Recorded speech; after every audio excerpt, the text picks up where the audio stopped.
और अब एक अहम खबर आपको दे दें, जे.एन.के रीऑर्गेनाइजेशन अमेंडमेंट बिल लाएगी केंद्र सरकार। विधानसभा में कश्मीरी पंडितों के लिए सीट रिजर्व की जाएगी। जी हां, एक महिला सहित, बेहद अहम कि एक महिला सहित 2 सीटें रिजर्व रखी गई हैं।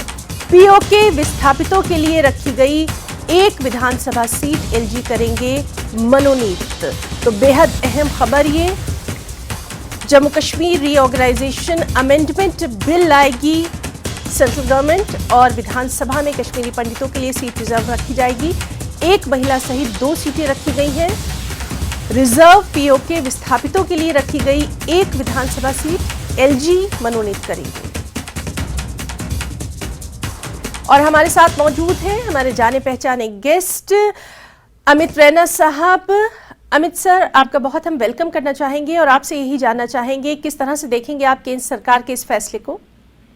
नमस्कार। देखिए, ये जो फैसला है बिल को लेकर रीऑर्गेनाइजेशन और नॉमिनेशन पे 2 सीटें डिस्प्लेस्ड माइग्रेंट्स के लिए रखना एक सराहनीय कदम है।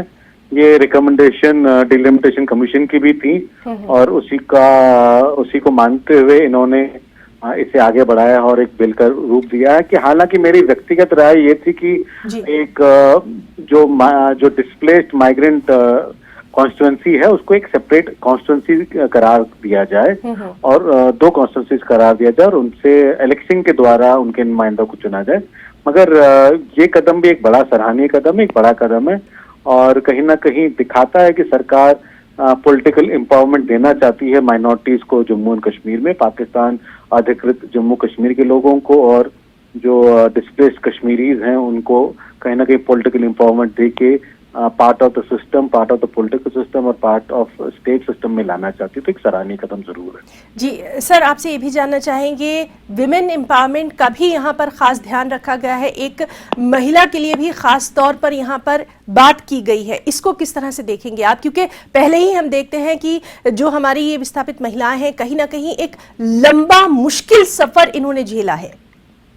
देखिए, एक 50% ऑफ द पॉपुलेशन है महिला शक्ति और जितना इनका कंट्रीब्यूशन रहा है पोस्ट माइग्रेशन डिस्प्लेसमेंट में घर को संभालने के लिए, बच्चों को संभालने के लिए और सोसाइटी घर को बनाए रखने में, तो मुझे लगता है कि बहुत ही आवश्यक है कि विमेन रिप्रेजेंटेशन हो, क्योंकि विमेन एम्पावरमेंट से ही स्टेट एम्पावरमेंट आती है और एक सशक्त नारी ही एक स्टेट को एम्पावर कर सकती है और एक सोसाइटी को एम्पावर कर सकती है। तो बिल्कुल सराहनीय कदम है और इस मामले में इसलिए भी इम्पोर्टेंट है कि जहाँ पे आज देश में कहीं ना कहीं डिस्कशन चल रहा है कि विमेन रिजर्वेशन करी जाए इलेक्टोरल सिस्टम में, वहां पे आप खुद ही रिजर्वेशन दे रहे हैं, तो एक बिल्कुल वेलकम स्टेप है और कहीं ना कहीं पॉजिटिव सोच दिखाता है सरकार के लिए। बिल्कुल सर, बहुत बहुत शुक्रिया आपका अदा करना चाहेंगे। आपने जो यहाँ पर रिएक्शंस अपने हमारे दर्शकों के सामने रखे, तो हमारे साथ मौजूद थे हमारे जाने माने खास मेहमान अमित रैना साहब, जो कि बता रहे थे कि किस तरह से सरकार का जो ये कदम है बेहद सराहनीय कदम है और इस पर जो अब रिएक्शंस है वो भी हम आपको ज़रूर पहुँचाएंगे।